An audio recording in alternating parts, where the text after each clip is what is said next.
नमस्कार, मैं हूं सुशांत सिन्हा। एलएसी पर खूनी झड़प के बाद इस वक्त की सबसे बड़ी खबर, चीन के 2 सर्च रेस्क्यू हेलीकॉप्टर देर रात भी लाइन ऑफ एक्चुअल कंट्रोल पर मंडराते नजर आए हैं। सूत्रों के मुताबिक चाइनीज आर्मी के हताहत जवानों की तादाद कम नहीं है और यही वजह है कि चीन के हेलीकॉप्टर अपने जवानों को रेस्क्यू करने आए थे। चीन का यह हेलीकॉप्टर ऑपरेशन देर रात तक जारी रहा। बड़ी बात यह भी है कि चीन ने भारतीय सेना और वायुसेना को यह इन्फॉर्म भी किया था कि उसके हेलीकॉप्टर्स अपने जवानों को ले जाने के लिए एलएसी के बेहद करीब आ रहे हैं। चाइनीज एयरफोर्स को इस बात का डर था कि कहीं हिट ऑफ वॉर में भारतीय सेना कोई कार्रवाई न कर दे और इसलिए पहले भारत को यह बताया गया कि हम एलएसी के बेहद करीब आएंगे, हमारे हेलीकॉप्टर एलएसी के बेहद करीब आएंगे ताकि भारत की तरफ से कोई कार्रवाई न हो जाए।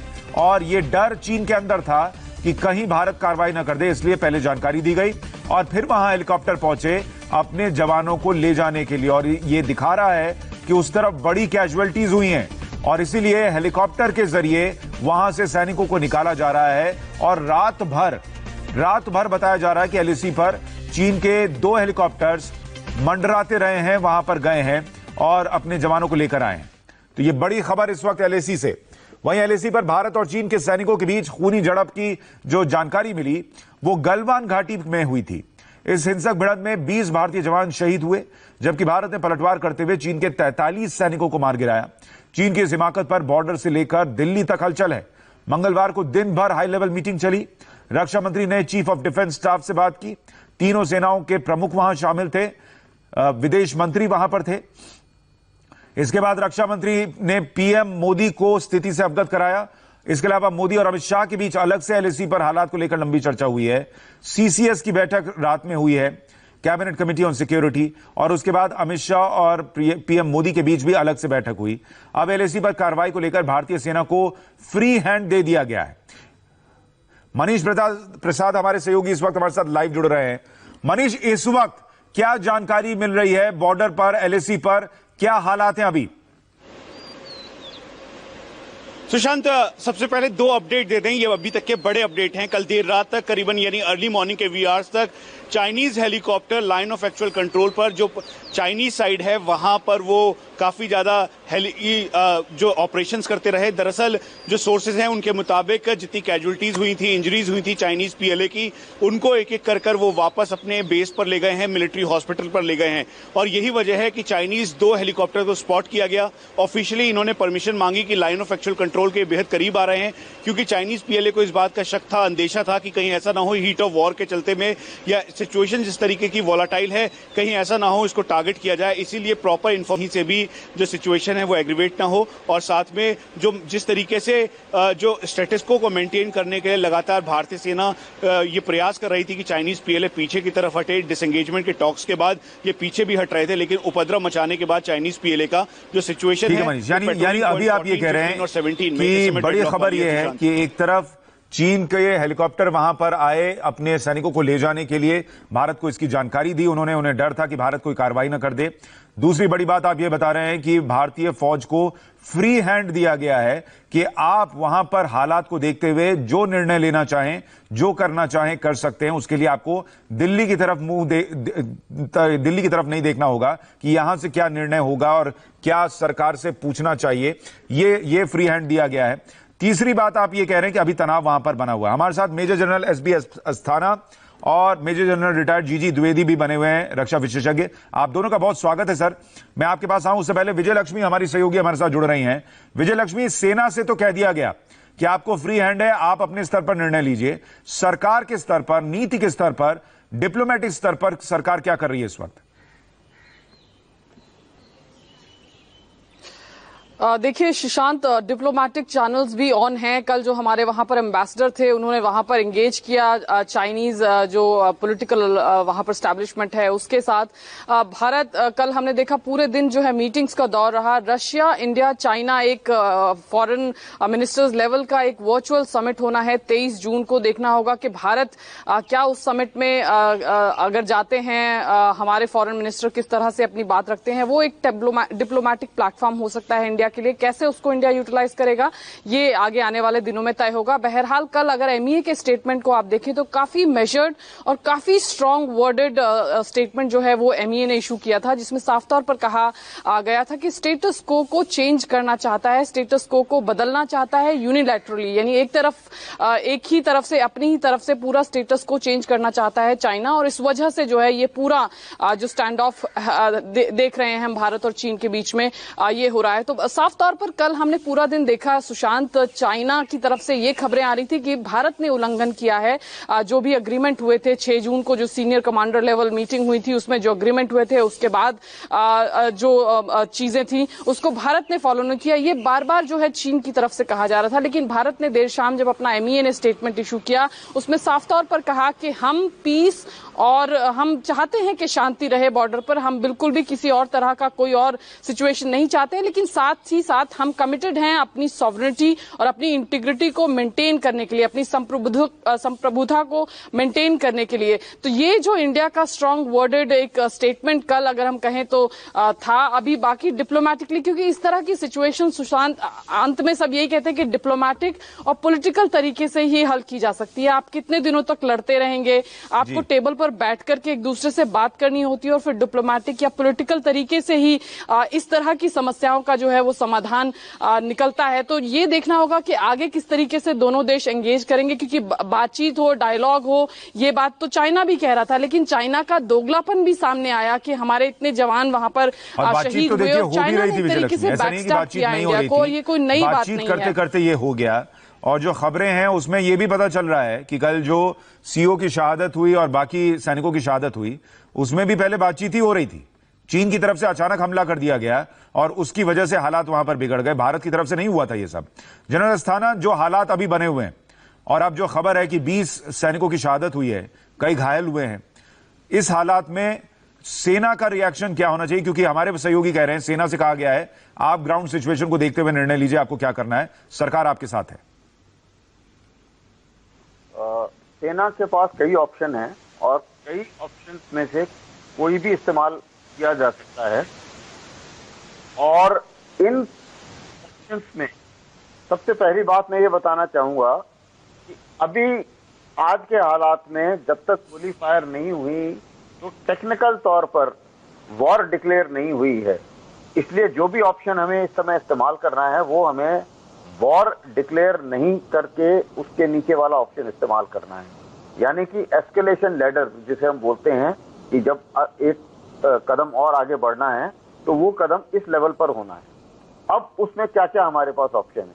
अब जैसे एक जगह वो लोग, हमें, आपको भी पता है, आप कई दिनों से कमेंट्री कर रहे हैं कि लाइन ऑफ एक्चुअल कंट्रोल के परसेप्शन अलग अलग हैं, उनकी अलग समझ है, हमारी अलग समझ है, और कई जगह पर ये समझ ओवरलैप करती है। तो ये कहीं पर आकर हमारे पास बैठ गए हैं, हम भी कहीं पे जाके उनके इलाके में बैठ सकते हैं जो वो समझते हैं कि उनका इलाका है, और उसके बाद फिर दो बात करते हैं कि भाई ठीक है तुम यहाँ आ गए तो हम वहां चले जाते हैं, और उसके बाद में हम भी तंबू लगा के और बंकर बना के बैठ जाते हैं। ये एक तरीका है। दूसरा तरीका ये है कि इसी इलाके में उनको और सख्ती से पेश आया जाए। दूसरा इलाका ये है कि अभी जो कॉन्फिडेंस बिल्डिंग मेजर था उसमें ये बातचीत हुई थी आपस में कि भाई हथियार लेके नहीं चलेंगे। अब हथियार लेके नहीं चलेंगे ये इसलिए था कि ताकि गोली ना चल जाए गलती से, या कोई अचानक से कोई जवान जोश में आ जाए और ऐसा ट्रिगर ना हो जाए जो लड़ाई शुरू हो जाए। लेकिन अब उन्होंने क्या करा कि उस थ्रेशोल्ड को क्रॉस नहीं किया और उससे नीचे जो है वो रॉड पे कीलें लगा के और इस किस्म से मार पिटाई करने के लिए और जो अनप्रोफेशनल तरीके होते हैं फौज के लिए उनका इस्तेमाल करना शुरू कर दिया। तो ये कॉन्फिडेंस बिल्डिंग मेजर भी अब हमें, जब हम आर्मी लेवल पर टॉक करते हैं तो हमें ये पढ़ना पड़ेगा कि भैया ये कॉन्फिडेंस बिल्डिंग मेजर ये ठीक से काम नहीं कर रहे हैं। या तो अभी हम लोग भी हथियार लेके चलते हैं, क्योंकि सेल्फ डिफेंस हमारे जवानों का ये प्राइम इंपॉर्टेंस है। आज की डेट में शहादत हुई, हम सब उनको, जितने शहीद हुए हैं उनको नमन करते हैं, लेकिन अगर गोली और एक्चुअल लड़ाई में शहादत हो वो बात अलग है।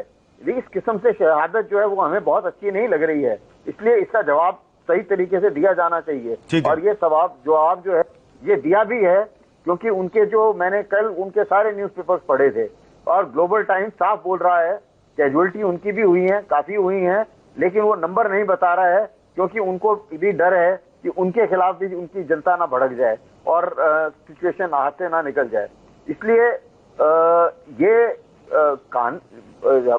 मुंह तोड़ जवाब तो खैर उस समय भी दिया है, और आपने देखा होगा कि अब वो भी बातचीत कर रहा है कि शांति की, पीस और ट्रैंक्विलिटी की, और ये जो सर वो दिक्कत क्या है, वो बातें तो बड़ी बड़ी करता है। वो तो शांति की बात तब भी कर रहा था जब फेस ऑफ हो रहा था, सामने सामने खड़े हो गए थे और कमांडर लेवल की बातचीत हो रही थी, तब भी वो यही कर रहा था। और अब फिर आज देखिए हालात क्या हो गए। जनरल द्विवेदी, आपके हिसाब से, मैं स्पष्ट शब्दों में पूछ रहा हूं कि जैसा अभी जनरल अस्थाना कह रहे थे कि गोली नहीं चली इसलिए टेक्निकली वॉर डिक्लेयर नहीं हुई है, कि तो हम क्या वॉर लाइक सिचुएशन में हैं, या जो हो चुका अब ये कहने से गुरेज नहीं होना चाहिए कि we are at war? Okay Sushant, मैं आपको इसको समझने के लिए ना थोड़ी सी ग्राउंड सिचुएशन समझनी है, क्योंकि मैं इस इलाके में रहा हूँ और इलाके को अच्छी तरह पहचानता हूँ। हमें इसमें थोड़ा देखना चाहिए कि ये जो पूरी जो सिचुएशन है कैसे बनी है। थोड़ा सा मैं आपको इसको एक बैकग्राउंड देना चाहता हूँ। देखो, चीन ने जो पूरी हरकत की है इसके ऊपर बहुत एक बड़ी साजिश थी, बहुत एक चाल थी, और ये पूरी उनकी सबसे जो ऊपर उनके कमांडर हैं शी जिनपिंग, ये उन्हीं की जो है इशारों पर ये हुआ है। अभी पीएलए ने दो बहुत अच्छे टैक्टिकली इंपॉर्टेंट जगह चुने, एक तो गालवान और दूसरा पेंगोंग त्सो लेक। देखो, गालवान जब उन्होंने चुना है, इसकी टैक्टिकल अहमियत यह है कि ये हमारा दारबुक डीबीओ जो सड़क है उसको डोमिनेट करती है, और जो हम सड़क बनाना चाहते थे गालवान से हॉट स्प्रिंग, वो अभी ये बनने नहीं देंगे। तो उनका ये टैक्टिकल एम यही था कि गालवान घाटी को पकड़े, डीबीओ दारबुक रोड पर अपना क्या कहते हैं डोमिनेशन करें, और हमारी जो सड़क बन रही है उसको रोके। ये अभी ग्राउंड सिचुएशन थी। जब हमने इनका सामना किया तो वो क्या होता कि एक फेस ऑफ हो गया, दोनों फौजें एक दूसरे के सामने आ गई। उसके बाद डिसएंगेजमेंट प्रोसेस शुरू हुआ, यानी कि आप जब एकदम eyeball to eyeball होते हैं तो उसमें आपकी झड़प होने का चांस होते हैं, तो दोनों फौजें थोड़ी पीछे आई। इसी के बीच चीनी ने, पीएलए ने एक और चालाकी की। वो गालवान जो है, जहां गालवान और शोक मिलते हैं, वो बहुत ही अहमियत वाली जगह है। इन्होंने एक और पोस्ट बनानी शुरू कर दी, जिसका अभी हमने मुखालफत की, और हमारे जो सीओ 16 बिहार है वो गए और उन्होंने इसको उनको रोकने की कोशिश की, और इसके बाद ये झड़प शुरू हुई। और ये जो झड़प हुई है ये चीनियों की तरफ से हुई है कि उन्होंने आक्रामक एक क्या कहते हैं एक्टिविटी अपनाई है, और जिसके कारण झड़प हुई है। दूसरी बात जो मैं बताना चाहता हूं कि अभी आपने पूछा हमें क्या करना है, हमारे पास 3 ऑप्शन है। बिल्कुल ठीक बात है कि ये लड़ाई नहीं है, पर इसको हम नो वॉर नो पीस बोलते हैं, यानी कि ना तो ये लड़ाई है और ना ये शांति है। No war no peace. इसमें कुछ एक हरकतें हो सकती हैं, पेट्रोलिंग हो सकती है, डोमिनेशन हो सकती है, हम जाके उस पार कुछ इलाके को पकड़ सकते हैं। ये सारे ऑप्शन हमारे पास हैं, और जो फील्ड कमांडर है, हम भी फील्ड कमांडर रह चुके हैं, ये हमारे पास ऑप्शन बनी होती हैं, और जैसे हालात है वो ऑप्शन हम अपनाएंगे। तीसरी बात, देखो, जब आप मेज पर आते हैं बातचीत करने के लिए, तो आपकी बार्गेनिंग पोजीशन है वो ग्राउंड पोजीशन पर निर्भर होती है। अगर आपकी ग्राउंड पोजीशन मजबूत नहीं है तो आप बार्गेनिंग या नेगोशिएशन नहीं कर सकते हैं। तो मेरी एक ही राय है कि हमें अपनी ग्राउंड पोजीशन को अभी मजबूत करना है, ताकि जब बातचीत हो तो हम मजबूती से अपना मनीष हमारे सहयोगी हमारे साथ हैं। मनीष, एक बात बताइए, जैसा अभी जनरल अस्थाना कह रहे हैं, माफ कीजिए जनरल द्विवेदी कह रहे हैं कि ग्राउंड पोजीशन हमारी स्ट्रांग होनी चाहिए। अभी वहां उस इलाके में भारत की ग्राउंड पोजीशन क्या है, चीन की ग्राउंड पोजीशन क्या है, सैनिक या सेनाएं कहां पर हैं? सुशांत, सबसे पहले जनरल अस्थाना और जनरल द्विवेदी की बात से थोड़ा सा मैं कहीं पे डिफर करता हूं। उसकी वजह आपको बता दूं, जो इस समय ग्राउंड सिचुएशन है उसके अकॉर्डिंग ये बात पूरी मैं बता रहा हूं आपको।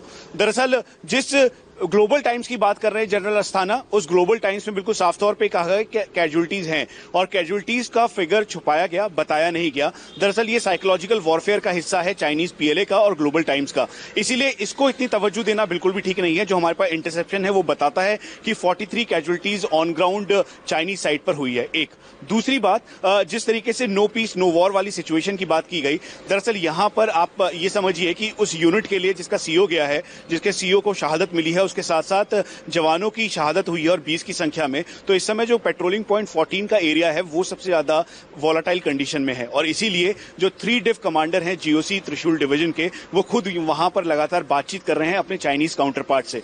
तो पेंगोंगसो से ये शुरुआत हुई। कभी भी किसी भी हालत में पेंगोंगसो के फिंगर 4 और फिंगर 5 को नजरअंदाज नहीं करना चाहिए सुशांत, क्योंकि सबसे पहले 5 मई और 6 मई का दिन था जब पेंगोंगसो के एरिया में ही सबसे पहले झड़प हुई और जो स्टेटस को है, जो इस समय लाइन ऑफ एक्चुअल कंट्रोल है, उसको चेंज करने के इरादे से चाइनीज पीएलए पेंगोंगसो पर आया। उसने भारतीय सेना को एंगेज किया, वहां पर भी हमारी इंजरीज हुई। सीओ जो कमांडिंग ऑफिसर थे वहां के, उनको इंजरी हुई, जवानों को इंजरी हुई, चाइनीज पीएलए के काउंटर पार्ट को इंजरी हुई। उसके साथ साथ इसको एंगेज करते हुए वो गलवान पे आकर बैठ गया और स्ट्रेटेजिक तौर पर यहां पर दबाव बनाने की कोशिश की। 6 जून की तरफ आपको ले चलूंगा, लेकिन ये आपको बता दूं कि इस समय की सिचुएशन पेंगोंगसो में इंटैक्ट है। भारतीय सेना चाइनीज पीएलए पूरे दमखम के आमने सामने है। डिसएंगेजमेंट के बावजूद भी चाइनीज पीएलए पीछे नहीं हटी। गोगरा पोस्ट पर चाइनीज पीएलए पीछे जरूर हटी है, भारतीय सेना ने डोमिनेट किया है वहां पर।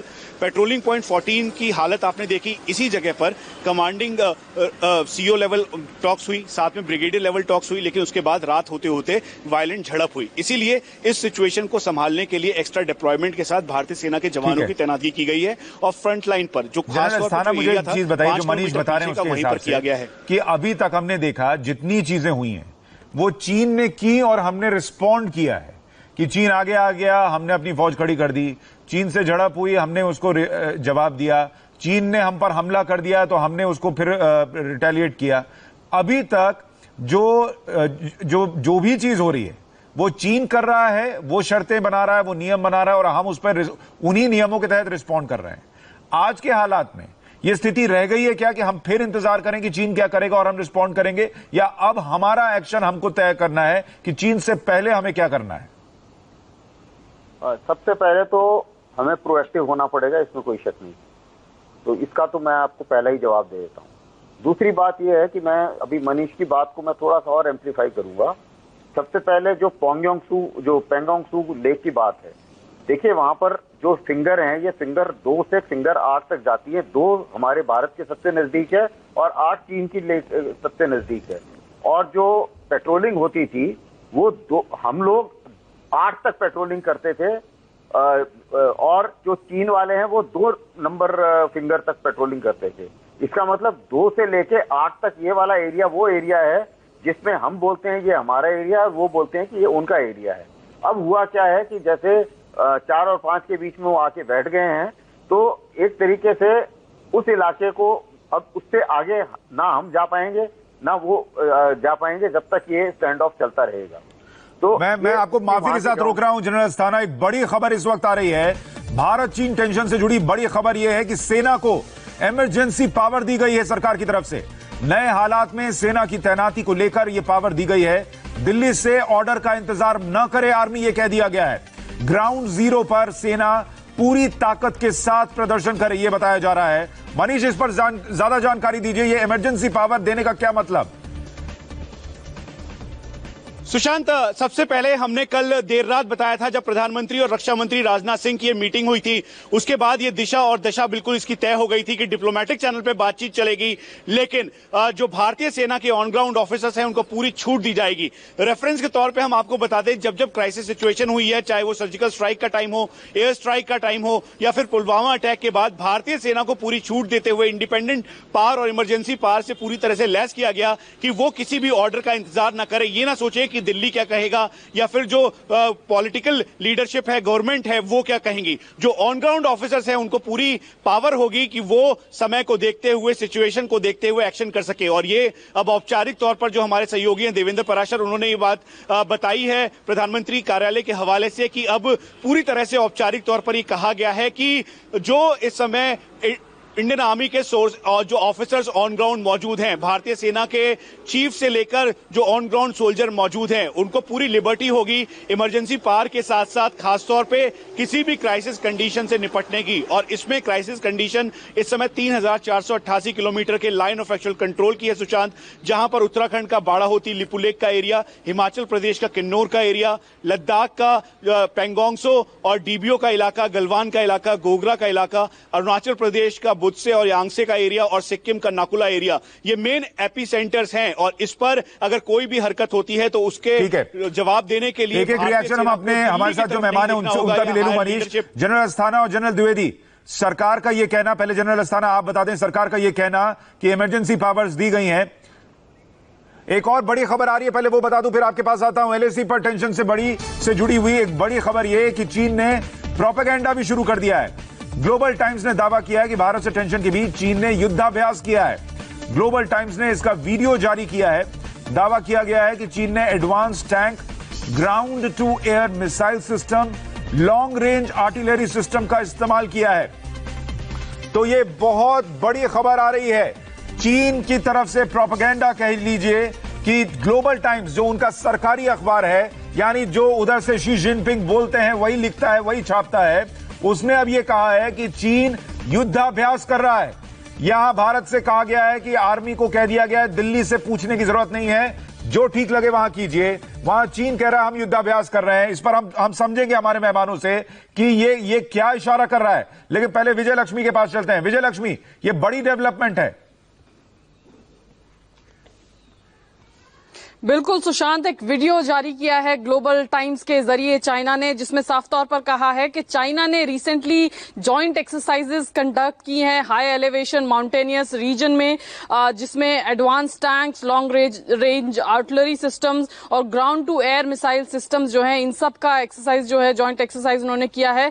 ये सब वो कह रहे हैं कि ये सब किया है चाइना और इंडिया के बीच में बढ़ते बॉर्डर टेंशन के बीच में। तो चाइनीज प्रोपेगेंडा कल से हम देख रहे हैं सुशांत, चाइना कहीं थमने का नाम नहीं ले रहा है। एक के बाद एक कल उन्होंने झूठ बोले, भारत पर आरोप लगाए और आज और विजय लक्ष्मी ये भी तो देखिए कि चीन का प्रोपेगेंडा मैं इसलिए कह रहा हूं क्योंकि उसी ग्लोबल टाइम्स को ये नहीं पता चल पा रहा कि कितने सैनिक मारे गए इस घटना के 36-48 घंटे के बाद भी, और उसको ये पता चल रहा है कि कहां पर युद्धाभ्यास हुआ। बिल्कुल, और देखिए, मैं 1 मिनट माफी मांग रहा हूं आपसे, 1 मिनट आप जवाब दीजिएगा। ये तस्वीरें जो हैं वो मैं दिखा दूं दर्शकों को। ये ग्लोबल टाइम्स के हवाले से प्रोपेगेंडा फैलाने के लिए जो तस्वीरें जारी की गई कि कहीं शायद भारत जो है वो सकते में आ जाए कि अरे चीन तो युद्धाभ्यास कर रहा है, वो होने वाली स्थिति नहीं है। लेकिन देखिए क्या दिखाया जा रहा है उस वीडियो में। उसमें ये दिखाया जा रहा है कि कैसे चीन तैयारी कर रहा है कि अगर हालात वहां पर बिगड़े कैसे मॉनिटर करना है, कैसे वहां पर टैंक्स पहुंचेंगे, ये दिखाया गया है। जी विजय लक्ष्मी, अपनी बात कहिए। बिल्कुल सुशांत, जैसे आपने बताया कि चाइना का प्रोपेगेंडा है और ग्लोबल टाइम्स कल जो पहले इनिशियली ट्वीट किए गए उसमें भारत की मीडिया के जो ट्वीट्स थे चाइनीज साइड में जो कैजुअलिटीज थी उनको कोट करते हुए ट्वीट किए गए। और फिर देर शाम आते आते ग्लोबल टाइम्स ने कहा कि हमने कोई भी फिगर अपनी तरफ से जारी नहीं किया है। जो फिगर कुछ कोट करते हुए कुछ जर्नलिस्ट ने ट्वीट किए थे ग्लोबल टाइम्स के, वो भारतीय मीडिया को कोट करते हुए ट्वीट किए थे। तो कुल मिलाकर के 48 घंटे का वक्त ऑलमोस्ट हो गया है, लेकिन अभी तक ग्लोबल टाइम्स के पास ये जानकारी नहीं है कि कितनी कैजुअलिटी चाइनीज साइड में हुई है। भारत शुरू से ही ट्रांसपेरेंसी की नीति हमारी रही है, चाहे फिर वो कैजुअलिटी की बात हो या फिर हमारा क्या सिचुएशन है, क्या बॉर्डर पर हुआ, हमने उसको लेकर के कुछ भी छुपाने जैसा कल से और आज तक का घटनाक्रम अगर आप देखेंगे तो नहीं किया है। लेकिन चाइना की तरफ से जो तमाम, चाहे बात जानकारी की हो या बात चाइना के स्टैंड की हो, कल पूरा दिन उनके फॉरेन मिनिस्टर से लेकर के स्पोक्स पर्सन तक पूरा दिन यही कहते रहे, भारत पर आरोप लगाते रहे। लेकिन उसके बावजूद किसी तरह का कोई कैजुअलिटी उनकी तरफ कितनी हुई, क्या चीजें हुई, किस तरह का घटनाक्रम था, इसको लेकर के चाइना की तरफ से कोई ऑफिशियल स्टेटमेंट नहीं आया। लेकिन हमारे यहाँ पर 2 ऑफिशियल स्टेटमेंट आर्मी के आए, एमईए का ऑफिशियल स्टेटमेंट आया। ये तो ये भारत है ना विजय लक्ष्मी, ये लोकतंत्र है जहां पर अपने सैनिक की एक एक सैनिक के जान की कीमत है, उसकी इज्जत है। ये चीन नहीं है जहां पर एक पार्टी के लिए एक फौज तैयार की जाती है और वहां पर उनको जबरन फौज में डाल दिया जाता है और उनकी जान की कोई कीमत नहीं होती। पहले चीन ने दिखाया कि कोरोना काल में वहां के लोगों की जान की कोई कीमत नहीं, डेटा जानकारी सब छुपाया और अब वहां सैनिक मारे गए। यह भी चीन में हिम्मत नहीं कि आकर बताए कि हमारे इतने सैनिक जो हैं वो मारे गए हैं। यह चीन है आपके लिए। इस बड़ी खबर पर हम बने हुए हैं तमाम मेहमानों और रिपोर्टर्स के साथ। तमाम